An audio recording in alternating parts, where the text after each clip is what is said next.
ուրեմն պետական համակարգի աշխատողներին ուղղված իմ ուղերձը հասել է նշանակետին։ Իմացա, որ իշխանությունը ոստիկանության ու ազգային անվտանգության ծառայության աշխատողներին ասել է, թե երբ իշխանափոխություն լինի, նրանք բոլորը ենթարկվելու են ատեստացիայի ու զրկվելու են աշխատավարձերից։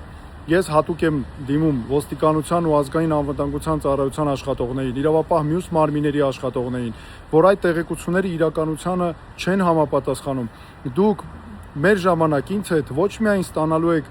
ձեր աշխատավարձերը, այլ ունենալու եք բարձր սոցիալական երաշխիքներ, ձեր ծառայությունը լինելու է պատվաբեր։